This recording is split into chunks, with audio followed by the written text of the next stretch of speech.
வணக்கம். இன்றைய பதிவு பார்த்தீங்கன்னா, தொப்பை மட்டும் பெரிதாக இருக்கிறதா? இந்த 3 பயிற்சி நம்ம செய்து கொண்டு வரும்பொழுது, அது சரி செய்யக்கூடிய ஒரு நிலையை நம்ம பார்க்கலாம். நம்ம போடக்கூடிய பதிவு உங்களுக்கு பிடிச்சிருந்ததுன்னா, நம்முடைய சேனலை சப்ஸ்கிரைப் செய்யுங்க, ஷேர் செய்யணும். இதுல கவனிக்கக்கூடிய விஷயம் பார்க்கும் பொழுது, உணவு எடுத்த பிறகு செய்யறதா இருந்தா ஒரு 3 1/2 மணி நேரம் சென்ற பிறகு செய்யலாம். லிக்விட் டயட்டா எடுத்தீங்கன்னா ஒரு 1/2 மணி நேரம் சென்ற பிறகு செய்யலாம். பெண்களை பொறுத்த வரைக்கும் மாதவிலக்கு ஏற்பட்ட தினங்களில் இந்த பயிற்சிகள் என்பது செய்ய வேண்டாம். இப்போ பதிவை பார்க்கலாம். இது போல நம்ம ஒரு சேரோடைய உதவியுடன் நம்ம செய்யலாம். இந்த நிலைக்கு வந்துடும். வந்துட்டு ஃபார்வர்டை டவுன் பண்ணும் பொழுது மூச்சு காற்று வெளியில போகும். பேக்வேர்ட்ல போகும்போது மூச்சு காத்தானது இழுக்கப்படுகிறது. அந்த நிலையில சாதாரண ஒரு மூச்சு ஒரு 25 எண்ணிக்கை செய்யலாம். 25 எண்ணிக்கைன்றது பாத்தீங்கன்னா 1 2 3 இது போல எண்ணிக்கையில 25 எண்ணிக்கை நம்ம செய்யலாம். இப்போ கால்களை இது போல கொண்டு வரும். ஃபார்வர்ட்ல டவுன் பண்றோம். உங்களுடைய கைகளை இங்க கொண்டு வரும். உங்களால எந்த அளவுக்கு பெண்ட் பண்ண முடியுமோ அந்த அளவுக்கு பெண்ட் பண்ணா போதும். இந்த நிலையில இருக்கும் பொழுது உங்களுடைய தொப்பை என்பது நன்றாக குறையக்கூடிய ஒரு நிலையை நம்ம பார்க்கலாம். சக்கரவதி நல்லது, ஜீரண சக்தியை அதிகப்படுத்தக்கூடிய ஒரு நிலையை நம்ம பார்க்கலாம். கேஸ் டேபிளுக்கு ரொம்ப நல்லது, மோஷன் ப்ராப்ளத்துக்கு ரொம்ப நல்லது. உங்களுடைய இருதயம் மற்றும் நுரையீரல் நன்கு செயல்படும். பெண்களுக்கும் ஒரு மிக சிறந்த ஒரு பதிவாக பார்க்கலாம்.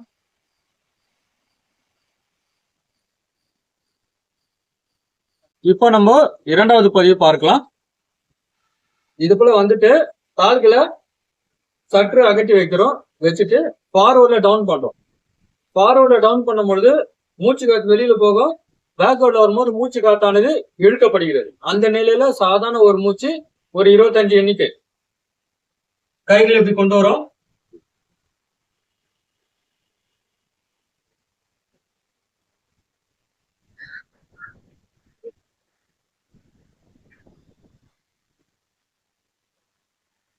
இதுல தொப்பை நல்லா குறையும் உங்களுக்கு.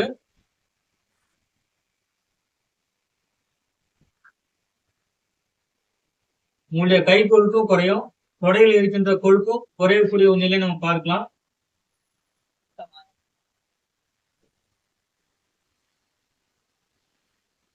மூன்றாவது பதிவு இந்த நிலைக்கு வந்துடும்.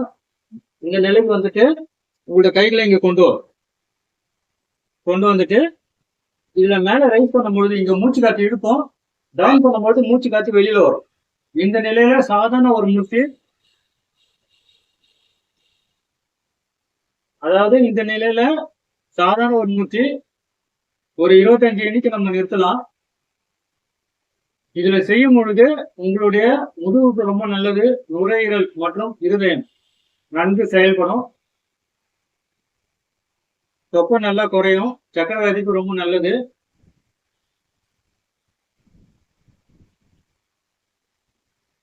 இந்த அளவு ரைஸ் பண்ணுங்க போதும். மேல ரொம்ப எல்லாம் உயர்த்த வேண்டாம்.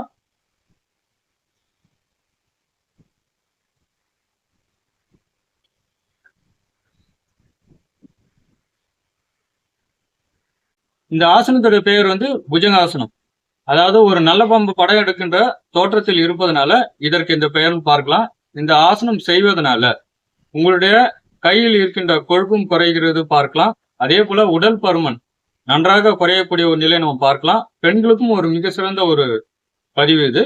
இந்த 3 பயிற்சிகள்ல உங்களுக்கு எது ஈஸியா இருக்கோ அதை செய்யுங்க. ஒரு 25 எண்ணிக்கை 3 சுற்றுகள் நம்ம செய்து கொண்டு வரலாம். ஆசனங்கள் செய்யும் பொழுது ஆரம்ப காலகட்டத்துல உங்களால எந்த அளவுக்கு ஒர்க் அவுட் பண்ண முடியுமோ அந்த அளவுக்கு செய்தாலே போதும். எடுத்த உடனே ரொம்ப ஸ்ட்ரெயின் பண்ணி செய்யணும்னு அவசியம் இல்லை. ஃபார்வர்ட்ல டவுன் பண்ணும்பொழுது மூச்சு காத்து வெளியில போகும். பேக்வர்ட்ல போகும்போது மூச்சு காத்தானது இழுக்கப்படுகிறது. அந்த நிலையில சாதாரண ஒரு மூச்சு. ஒரு சில பயிற்சிகள் செய்யும் பொழுது மூச்சு அடக்கக்கூடிய ஒரு நிலை என்பது ஏற்படும். உங்களுக்கு உடல் ரீதியாக ஏதாவது பிரச்சனைகள் இருந்தால் அருகில் இருக்கக்கூடிய மருத்துவருடைய ஆலோசனை கேட்ட பிறகு பயிற்சிகள் செய்வது என்பது நல்லது. நம்ம ஒரு ஆசனம் செய்யும் பொழுது அதுல பாத்தீங்கன்னா பல விதமான நோய்களை சரிப்படுத்தக்கூடிய ஒரு ஆற்றல் என்பது உண்டு. இப்ப உதாரணத்துக்கு நம்ம புஜங்காசனம் பார்த்தோம். புஜங்காசனத்துல பாத்தீங்கன்னா உங்களுக்கு உடல் பருமன் குறையும். முதுகுக்கு ரொம்ப நல்லது. இருதயம் மற்றும் நுரையீரல் நன்கு பலப்படுத்தக்கூடிய ஒரு ஆற்றல் என்பது உண்டு. இது ஸ்பைனல் கார்டுக்கும் ரொம்ப நல்லதுன்னு பார்க்கலாம்.